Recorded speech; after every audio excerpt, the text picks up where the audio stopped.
बिस्मिल्लाहिर्रहमानिर्रहीम। अस्सलाम वालेकुम। आज 30 सितंबर है और दिन है मंगल का। इस वक्त हम मौजूद हैं सुप्रीम कोर्ट ऑफ पाकिस्तान में। सुप्रीम कोर्ट ऑफ पाकिस्तान ने बड़ा फैसला सुना दिया है। जस्टिस सरफराज डोगर और जस्टिस मोहम्मद आजम खान का फैसला, जिसके ज़रिए जस्टिस तारिक महमूद जहांगीरी साहब को जुडिशल वर्क से रोका गया था, उस फैसले को कलअदम, उस ऑर्डर को कलअदम करार दे दिया गया है। वो फैसला तो नहीं था। फैसला तो होता है कि जब प्रोसीडिंग मुकम्मल हो जाती है तो एंड में जजमेंट दी जाती है, फैसला दिया जाता है। तो ये अबूरी ऑर्डर था, इंटरम ऑर्डर था, आर्जी ऑर्डर था, जिसके तहत जस्टिस तारिक महमूद जहांगीरी साहब जो एक आज़ाद जज हैं, जितना उन्होंने केसेस सुने उसमें हमने देखा कि उन्होंने अपने हलफ से वफा की, आज़ादाना फैसले दिए और ख़ास तौर पे उनका जो सबसे बड़ा जुर्म जो अब तक है वो ज़ाहिर है वो फॉर्म 47, फॉर्म 45 वाला मामला, इस्लामाबाद के 3 हलकों के केसेस उन्होंने सुने। और जब उनको ट्रिब्यूनल से हटाया गया, जब उनको काम से रोका गया जस्टिस आमिर फारूक साहब की जानिब से, तो उस वक्त एक हफ्ता और उनको मिल जाता तो वो तीनों सीटें पीटीआई को वापस मिल जानी थी। उसकी वजह यह है कि तारिक महमूद जहांगीरी साहब पर, क्योंकि उस दिन मैं कोर्ट रूम में मौजूद था, उन पर इल्ज़ाम ये लगाया गया कि वो बहुत जल्दी में है नून लीग से सीटें लेकर पीटीआई को देने में, और वो तेज़ी से ट्रायल चला रहे हैं। तो उन्होंने अगली समात पर नून लीग के तीनों एमएनएस मौजूद थे, फॉर्म 47 के उनके वकला मौजूद थे, और उन्होंने जो इलेक्शन एक्ट है उसको पढ़ाया। उनका खुद पढ़ो, इलेक्शन एक्ट को पढ़ाया, उसके अंदर लिखा हुआ था कि 7 दिन में आपने इस केस को कंक्लूड करना है, मैक्सिमम 2 या 3 आप एडजमेंट्स दे सकते हैं जुर्माने के साथ। उन्होंने कहा कि मैं अगर कानून से हट के कोई काम कर रहा हूं तो मुझे बताओ। लेकिन असल जो उनके ऊपर मसला बन गया था वो ये बन गया था, उन्होंने इलेक्शन कमीशन को कहा, उन्होंने आरओस को कहा, उन्होंने जितना इलेक्शन के अंदर ब्यूरोक्रेट्स इन्वॉल्व थे उनको कहा, नून लीग के एमएनएस को कहा, पीटीआई के एमएनएस को कहा, पीटीआई के उम्मीदवारों को कहा कि आप सब लोग जो है वो जो फॉर्म 45 जमा करवाएंगे, फॉर्म 47 जमा करवाएंगे, जो रिकॉर्ड जमा करवाएंगे, उसके साथ आप सब बयान हल्फी जमा कराएंगे।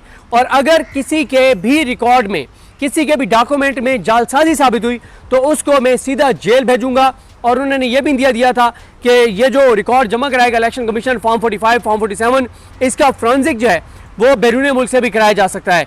तो उस वक्त कांपें टांग गई थी और वाज़ेह हो गया था कि ये तो 3 सीटें नून लीग की जाने वाली हैं और इलेक्शन के ऊपर, धांधली के ऊपर एक इतना बड़ा वर्डिक्ट आ जाएगा।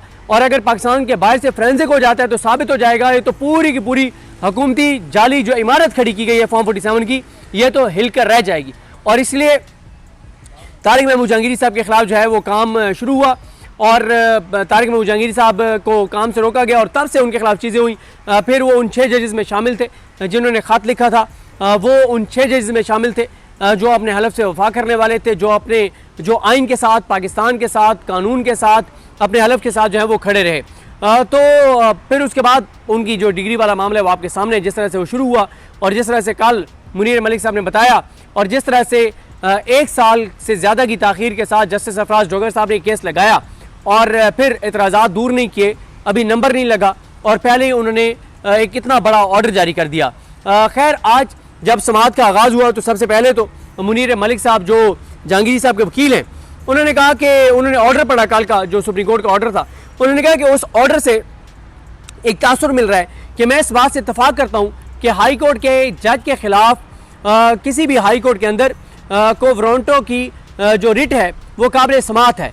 यानी उन्होंने कहा कि आपके ऑर्डर से तासुर जा रहा है कि मैंने इस बात से इत्तफाक किया है, मैं ये बात मानता हूँ कि किसी भी हाई कोर्ट के अंदर उस हाई कोर्ट या किसी और हाई कोर्ट के जज के खिलाफ जो रिट है, यानी जो वारंटों की रिट है कि उसको ओहदे से हटाने की, वो जो है काबिल समाअत है। तो उन्होंने कहा मैं ऐसा नहीं समझता, मैं जो है वो ये समझता हूँ कि ये किसी भी हाई कोर्ट के जज को या सुप्रीम कोर्ट के जज को वो हाई कोर्ट या वो ख़ास तौर पे हाई कोर्ट की बात हो, ये वो काम से नहीं रोक सकती, बल्कि जो जजेस के एहतसाब का फोरम है सुप्रीम जुडिशल काउंसिल, वही काम से रोक सकती है। उसके बाद उन्होंने कहा कि असद अली केस में जब मुनीर मलिक साहब ने ये बात कही तो अमीनुद्दीन खान साहब ने कहा कि हमने सिर्फ वो लिखा है जो मलिक असद अली केस की लैंग्वेज है। जमाल मंदखेल साहब ने कहा कि हमने एक फैसले में ये होल्ड किया हुआ है कि सुप्रीम जुडिशल काउंसिल ही एक जज को हटा सकती है। जस्टिस मोहम्मद अली मदद साहब ने कहा कि हम रिट ऑफ को वारंटों के काबिल समाअत होने के सवाल को टच नहीं कर रहे, हमने ये नहीं कहा कि रिट काबिल समाअत है, हम तो ये कह रहे हैं कि सिर्फ ये कह रहे हैं कि अबूरी हुक्मनामे के जरिए हाई कोर्ट के किसी जज को काम से नहीं रोका जा सकता। यानी अब ये आईनी बेंच ये कह रहा है, अमीनुद्दीन खान साहब, जमाल खान मंदखेल साहब, मोहम्मद अली मज़ा साहब, हसन अजहर रिजवी साहब और शाहिद बिलाल हसन साहब वो ये कह रहे हैं कि हम ये मामला दोबारा हाई कोर्ट को भेज रहे हैं। हाई कोर्ट का वो फैसला कलअदम, वो ऑर्डर कलअदम, फैसला नहीं, ऑर्डर कलअदम, जिसके तहत जहांगीरी साहब को काम से रोका गया।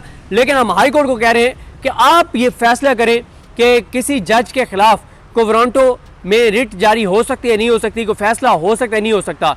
जब वो फैसला होगा तो अगर जो भी उसका जिसको भी इस फैसले से खिलाफ होगा, जो मुतासर फरीक होगा, वो आईनी बेंच के सामने दोबारा आ जाएगा, तो फिर इस पर फैसला होगा। अभी सिर्फ इस हद तक उन्होंने फैसला दिया है कि किसी भी जज के खिलाफ आर्जी ऑर्डर के ज़रिए, आर्जी हुक्म के ज़रिए जो है उसको काम से नहीं रोका जा सकता। फिर इसी तरह से जो जमाल खान मंदोखेल साहब हैं, उन्होंने मुनीर मलिक साहब से पूछा कि को वारंटो की पिटीशन कैसे काबिल समाअत होती है, आप बताएं। मलिक असद अली केस जो है उसके वक्त आइन में मालूमात तक रसाई का बुनियादी हक जो है वो शामिल नहीं था, आर्टिकल 10A भी शामिल नहीं था। अब मालूमात तक रसाई बुनियादी हक है। फ़र्ज़ कर लें कि जज के हवाले से मालूमात मिल जाए, फिर क्या होगा। उन्होंने कहा कि मलिक असद अली केस में चीफ जस्टिस के जो मलिक असद अली केस है वो चीफ जस्टिस के ओहदे से मुतल्लिक था और सुप्रीम जुडिशल कौंसिल को ये इख्तियार हासिल नहीं कि वो चीफ जस्टिस को उनके ओहदे से जो है वो हटाए। ये क्योंकि उस वक्त वो इफ्तिखार मोहम्मद चौधरी साहब वाला भी केस जिसका हवाला दिया जाता है, उसमें भी इफ्तिखार मोहम्मद चौधरी साहब को क्योंकि उसका काम से जो है वो रोका गया था। और फिर उसके बाद इफ्तिखार मोहम्मद चौधरी साहब के केस में भी आया था कि किसी भी जज को जो है वो कोई अदालत इस तरह से काम से नहीं रोक सकती, सुप्रीम जुडिशल कौंसिल ही किसी जज के हवाले से जो है वो फैसला कर सकती है। और इसी तरह से जमाल खान मंदोखेल साहब ने कहा कि हाई कोर्ट में दायर की गई रिट में ये कहा गया है कि हाई कोर्ट और सुप्रीम कोर्ट के जजेस सर्विस ऑफ पाकिस्तान में आते हैं। हालांकि आइन के मुताबिक जजेस जो हैं वो पब्लिक ऑफिस होल्डर नहीं होते। जस्टिस जमाल खान मंदोखेल ने कहा कि ये वो सारी बातें हैं, हाई कोर्ट में जब मेरिट पर केस चलेगा तो ज़ेर बहस आ सकती हैं। हम मौजूदा केस में जानबूझकर मेरिट पर नहीं जाना चाहते। जस्टिस मोहम्मद अली मजहर ने कहा कि को वारंटो की हद तक मामला काबिल समाअत हो सकता है। हमारे सामने सवाल यह है कि नोटिस दिए बगैर ऑर्डर जारी किया गया है और उन्होंने कहा कि हाई कोर्ट ने पहले ऑफिस एतराज़ात को देखना है, उसके बाद कोई फैसला जो है वो जारी करना है। जो यहाँ पे पिटिशनर थे हाई कोर्ट में इनके खिलाफ, जहांगीरी साहब के खिलाफ, वो आज कमरा अदालत मौजूद नहीं थे, वो वीडियो लिंक पर थे, मियाँ दाऊद। उनको मंदोखेल साहब ने कहा कि इतना अहम केस है और आप लाहौर चले गए हैं।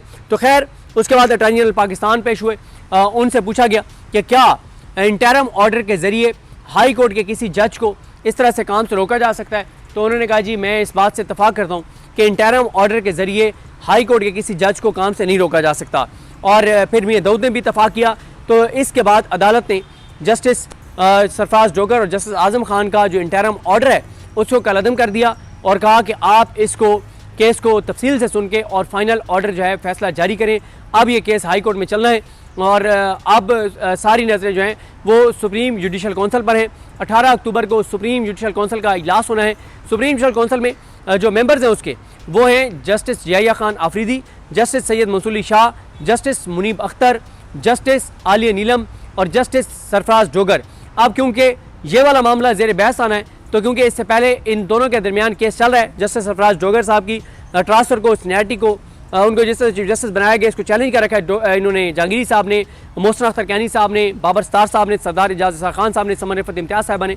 तो इसलिए इम्कान ये है कि जस्टिस सरफराज डोगर इसमें नहीं बैठेंगे और जस्टिस रोज़ी खान जो हैं जो बलूचिस्तान हाई कोर्ट के चीफ जस्टिस हैं वो बैठेंगे। तो देखते हैं जी चीज़ें कैसे आगे बढ़ती हैं। मुझे अपनी दुआ में याद रखें। अलग हम सब कहामी नासरो।